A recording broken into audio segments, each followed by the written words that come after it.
International standards తో quality education అందిస్తుంది futuristic edu initiatives.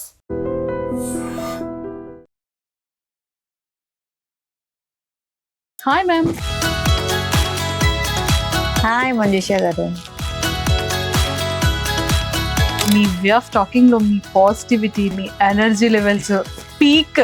Okay, కొంచెం హౌస్ పంపించండి. అవునా? ఓకే. సో మా ఆర్తి గారు ఏం చేస్తుంటారు? నేను హౌస్ వైఫ్, ఎప్పుడు హ్యాపీగా. నా ఇద్దరు డాటర్స్ యుఎస్ లో ఉంటారు. సంతూర్ మమ్మీ మీరు. భరణి సార్కి మీకు మధ్య ఇంత కన్నా ఇంత స్ట్రాంగెస్ట్ బాండింగ్ ఉంది అని నేను విన్నాను. యా, అన్న చాలా నాటి. చాలా మంది ఇప్పుడు అనుకున్నారు ఆ లాకెట్ అది పట్టుకెళ్లారు, ఎందుకు అలా పట్టుకెళ్లారు, సూట్ కేసు లో పెట్టుకెళ్ళచ్చు కదా, ఇది పట్టుకెళ్ళచ్చు కదా అని. పాకెట్ లో ఏంటి స్పెషల్?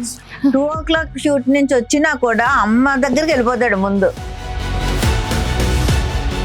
సార్ విషయంలో ఇప్పటికీ కూడా సార్కి ఎక్స్ప్రెస్ చేయకుండా సార్ కోసం మీరు బాధపడిన సందర్భం కొట్టేసి నువ్వు ఎందుకు చెప్పలేదు నాకు అని గొడవ అని నాతో గొడవ పడ్డాడు. 2 years నేను అస్సలు మాట్లాడలేదు. ఇంకా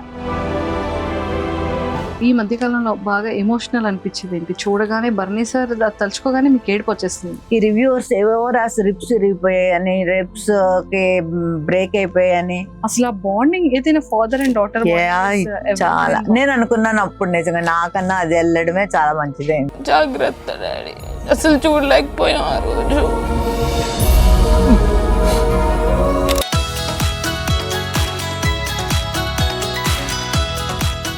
hi viewers, welcome to I dream.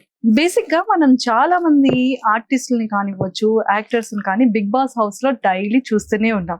వాళ్ళ గేమింగ్ కూడా చాలా బాగా చూస్తున్నాం, ఎంజాయ్ చేస్తున్నాం. ఎమోషన్ అయితే ఎమోషన్ అవుతున్నాం, ఎంటర్టైన్మెంట్ చేస్తే ఎంటర్టైన్మెంట్ అవుతున్నాం. కోపం వచ్చేటప్పుడు మనం కూడా చాలా ఫీల్ అవుతున్నాం, అగ్రెసివ్ అయిపోతున్నాం ఇంట్లో. బట్ అందరి ఫేవరెట్ బిగ్ బాస్ హౌస్ లో ఫేవరెట్ సెగ్మెంట్ ఏంటి అంటే ఫ్యామిలీస్ సెగ్మెంట్ కదా. సో మరి ప్రతి ఒక్క సెలబ్రిటీ ఫ్యామిలీస్ కి వెళ్తూ ఉండడం, సెలబ్రిటీస్ వాళ్ళ తాలూకా పేరెంట్స్ కానీ, డాటర్స్ కానీ, అండ్ కజిన్స్ కానీ, సిస్టర్స్ కానీ చూస్తూనే ఉన్నాం. బట్ భరణి సార్ తనుజాతో నాకు ఈ వీకెండ్ చాలా చాలా ఇంపార్టెంట్, నా చెల్లి బిగ్ బాస్ హౌస్ లోకి వస్తుంది, నువ్వు మాత్రం నన్ను సేవ్ చేస్తావు కదా ఒకవేళ ఇన్ కేస్ ఎలిమినేషన్ వరకు ఉంటే అన్న వర్డ్ మన అందరి షోలో కూడా గట్టిగా పడింది. అండ్ తనుజ అండ్ రీతు గారు కూడా బెడ్ మీద కూర్చొని మాట్లాడుతున్నప్పుడు మనం కూడా విన్నాం ఆ భరణి గారికి ఆ ఎపిసోడ్ ఎంత ఇంపార్టెంట్ అని. బట్ అన్ఫార్చునేట్లీ చెల్లి ప్లేస్ లో డాటర్ వెళ్ళారు. బట్ అది కూడా చాలా చాలా బాగా వచ్చింది. బట్ అక్కడ చెల్లి కూతురు నేమ్ వచ్చేసి ఆరతి గారు, Bharani sir daughter name, and ఇక్కడ చెల్లి నేమ్ కూడా ఆరతి గారే. అసలు ఈ కనెక్షన్ ఏంటి, బాండింగ్ ఏంటి తెలుసుకోవాలి అంటే ఖచ్చితంగా మనం భరణి సార్ వాళ్ళ సిస్టర్తో మాట్లాడాల్సింది. సో మరి నేను కూడా వైజాగ్ లో ఉన్నాను, అండ్ భరణి సార్ వాళ్ళ సిస్టర్ కూడా ఆరతి మ్యామ్ నాతో పాటు ఉన్నారు. చాలా విషయాలు మాట్లాడి తెలుసుకుందాం. Hi ma'am. హాయ్ మంజుషా గారు. Welcome to I dream. Welcome to I dream. Thank you. ఎలా ఉన్నారు? Okay, fine. ఓకే ఫైనా? మీరు అసలు ఫస్ట్ కాల్కి మీ ఎనర్జీ లెవెల్స్ చూడగానే ఒక పీక్. హాయ్ హలో అంటే ఓ మేడం కూడా ఏమైనా యాంకరా ఏంటి అన్న ఫీల్ వచ్చింది ఒక్కసారిగా నాకు. But me way of talking లో మీ పాజిటివిటీ, మీ ఎనర్జీ లెవెల్స్ పీక్. ఓకే, కొంచెం హౌస్ పంపించండి. అవునా? ఓకే. లేదు, అన్న చాలా అంటే మంచిగా ఇది ఉంది, వాడికి కామెడీ జోన్ ఉంది. ప్లస్ అంత అంటే మెయిన్ ఎలా అయిందంటే విలన్ పోర్షన్స్ ఎక్కువ చేయడం వలన అందరూ తనేదో చాలా సీరియస్ వీళ్ళగా కొంచెం అనుకుంటారు. కానీ తను చాలా సాఫ్ట్. హౌస్ లోకి వెళ్ళాక అర్థమైంది. సో క్యారెక్టర్ బట్టి మనుషులు మనం అనలైజ్ చేయలేము కదా. సో దానికి ఎగ్జాంపుల్ అన్నయ్య. అంతే అండి. ఎందుకంటే నాగార్జున సార్ కూడా నాగ చైతన్య గారితో చాలా క్లియర్ గా చెప్పారు. అవును, అందరూ బయట చూస్తే విలన్ అనుకుంటారు కానీ చాలా మంచోడు, చాలా కూల్ పర్సన్. అవును అవును. సూపర్. అన్నిటికన్నా ముందు ఫస్ట్ మీ గురించి తెలుసుకో. Okay okay. సో మా ఆర్తి గారు ఏం చేస్తుంటారు? నేను హౌస్ వైఫ్, ఎప్పుడు హ్యాపీగా నేను ఇంట్లో హ్యాపీగా ఎంజాయ్ చేసుకుంటుంటాను. నా జోన్ లో నేను ఉంటాను. నా ఆడపడుచులు ఇద్దరు ఇక్కడే వైజాగ్. నాకు సిస్టర్స్ లేరు, బ్రదర్స్ ఇద్దరు. వాళ్ళు నా ఆడపడుచులు ఇద్దరు కూడా నన్ను సిస్టర్ లాగే చూస్తారు, ట్రీట్ చేస్తారు. సో నేను చాలా చాలా హ్యాపీగా ఉన్నాను హౌస్ వైఫ్ గా. నా ఇద్దరు డాటర్స్ యుఎస్ లో ఉంటారు. సో సంతూర్ మమ్మీ మీరు. సో అంతా ఫుల్ హ్యాపీ. మా హస్బెండ్ కూడా నన్ను చాలా బాగా కేరింగ్ గా బాగా చూసుకుంటారు. సార్ ఏం చేస్తుంటారు? సార్ బిహెచ్పి అంటే బిహెచ్ఈఎల్ ఉంది కదా వైజాగ్, దాంట్లో డీజీఎం గా చేశారు. మొన్న రీసెంట్ గా రిటైర్ అయ్యారు. ఆయనకి ఖాళీగా ఉండడం ఇష్టం లేదు. సో మళ్ళీ వెంటనే ఇంకా రిటైర్ అవ్వక ముందే వేరే జాబ్ చూసుకున్నారు చెన్నైలో. అప్ అండ్ డౌన్ చేస్తున్నారు. సో మొత్తానికి బిజీగా అలా వెళ్తుంది లైఫ్. అంటే మా ఆడపడుచు ఇద్దరు ఇక్కడే ఉంటారు కాబట్టి మేము ముగ్గురం కొంచెం బాగానే, అంటే ఓన్ సిస్టర్ లాగే నన్ను చూసుకుంటారు. సో అందరు ఇంకా షాపింగ్ అన్ని మొత్తం అంతానే. అంటే అత్తమ్మ మాయ గారు కూడా ఇక్కడే మన వైజాగ్ లోనే ఉంటారు. వాళ్ళు ఏజ్ అయినా సరే వాళ్ళు సపరేట్, అంటే ఇప్పటికి కూడా అంటే డిపెండ్ అవ్వాల్సిన టైంలో వెళ్ళొచ్చు అన్న దీంతో వాళ్ళు అలాగే ఉంటారు. ఒక మనిషి తోడు ఉంటారు. సో ఒకవేళ నేను వెళ్ళకుండా మా ఎదురాడబడితే వెళ్తే మా అత్తమ్మ గారు కంపల్సరీ అడుగుతారు, ఇది ఆర్తి రాలేదేంటి అని. అంటే ఇంక మా అత్తమ్మ గారు అయితే ఇంకా నేను చెప్పక్కర్లేదు. వాళ్ళ అమ్మాయిలను ఎలా చూసుకుంటారో నన్ను అంత బాగా చూసుకుంటారు మా మాయ గారు కానీ అత్తమ్మ గారు. కదా. సో భరణి సార్ మీకు పెద్దన్నయ్య చిన్నన్నయ్య? చిన్నన్నయ్య. బా ఎంత కూల్ గా చిన్నన్నయ్య. కానీ భరణి సార్ కి మీకు మధ్య ఇంత కన్నా ఇంత స్ట్రాంగెస్ట్ బాండింగ్ ఉంది అని నేను విన్నాను. అసలు ఏంటి ఇద్దరి మధ్యలో బెస్ట్ మెమరీ? చిన్నప్పుడు అన్న చాలా నాటి అసలు. అంటే నేను అసలు మీకు తెలుసా, మా ఫాదర్ సైడ్ అమ్మాయిలు లేరు ఎవరుని, జనరేషన్ లో అందరూ అబ్బాయిలేనంట. సో ఫస్ట్ మా మదర్ కి మా పెద్దన్నయ్య పుట్టాడు. సెకండ్ అమ్మాయి గురించి వెయిట్ చేశారనమాట. అన్నయ్య పుట్టిన తర్వాత అన్నయ్య పుట్టిన తర్వాత మా నానమ్మ ఎవరు చూడడానికి రాలేదంట. అయ్యో. సెకండ్ టైం కూడా సన్ పుట్టాడని. సో మా డాడీ కూడా చాలా అప్సెట్ అయ్యారంట. కానీ మరి ఇంకా ఓకే, థర్డ్ నేను పుట్టిన తర్వాత చాలా వెరీ వెరీ హ్యాపీ. వాళ్ళు ఫెస్టివల్ చాలా అక్కడ. అంటే మా అత్తమ్మ గారు వాళ్ళు కూడా తెలుసు, అంటే చిన్నప్పటి నుంచి మాయ గారు డాడీ కొలీగ్స్ అనమాట.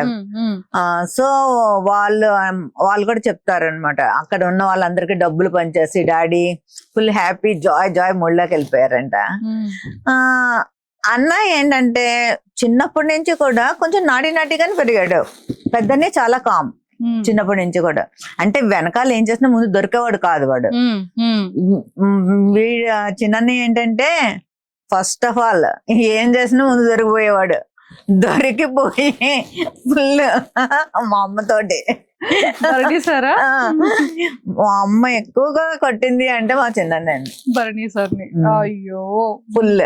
కానీ మదర్ అంటే చాలా పిచ్చి కదా భరణి సార్. అదే చెప్తున్నాను, చిన్నప్పుడు మా అమ్మ ఎంత కొట్టింది అంటే వాడిని చాలా కొట్టేది అనమాట. అంటే వినేవాడు కాదు మాట. మాకేంటంటే మేము గోడ మీద పిల్లిలో కొంచెం నేనుని మా పెద్దన్నయ్య దొరికే వాళ్ళం కాదు. వాడంటే వాడు ఓపెన్ గా, అంటే ఇట్లాగా వెనక ఒకలాగా ముందు అసలు తెలీదు.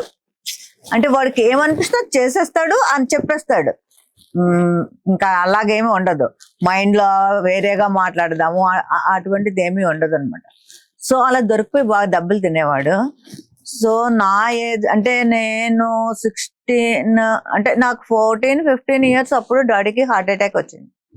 సో అప్పటి నుంచి మా మదర్కి ఏంటంటే ఎలా అయినా పెళ్లి చేసి, అంటే ఆడపిల్లకు ముందు పెళ్లి అయిపోతే తనొక్క ఏం బాధ్యత ఉండదు, ఇప్పుడు ఎలా ఉంటది. అప్పుడు ఇంత టెక్నాలజీ లేదు కదా మనకి.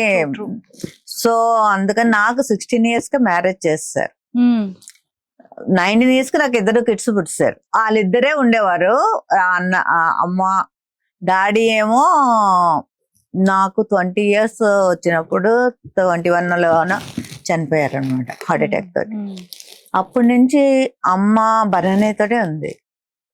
వాళ్ళిద్దరే ఉండేవారు. మేము మధ్యలో వెళ్ళేవాళ్ళం. పెద్దనే ఏమో జాబ్ కి వేరే చోట ఉండేవాడు. సో చిన్ననే దగ్గరే ఉండేవాడు. అంటే వాడు ఎంత దెబ్బలు తిన్నాడో ఆ ఫుల్ రెస్పాన్సిబిలిటీ వచ్చేసింది వాడికి. ఇంకా తర్వాత అంతా ఇంకా చూడాలి అమ్మని, ఇంకా ఇది నార అని. వాడు ఎలా అంటే ఇంకెలా మారిపోయాడంటే, అంటే బయట వాళ్ళు ఎవరైనా వస్తే అమ్మను సరిగ్గా చూసుకోరేమో అని చెప్పి మా మేనమామ అమ్మాయినే చేసుకున్నాడు. ఓకే. ఆ, సార్ సొంత అత్త కూతుర్ని సొంత పెళ్లి మా మేనమామ వాళ్ళ, అంటే తనైతే కొంచెం కేరింగ్.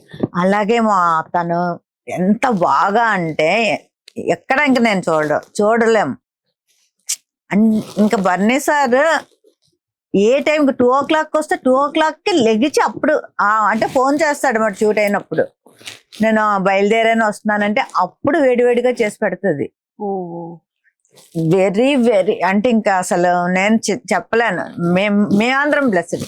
ఆ అమ్మాయి మా ఇంటికి నిజంగా మేము చేసుకోవడం, మా మాయ కూతురు అయినా సరే గొప్ప చెప్పుకోవడం కాదు, నిజంగా చాలా మంచి అమ్మాయి.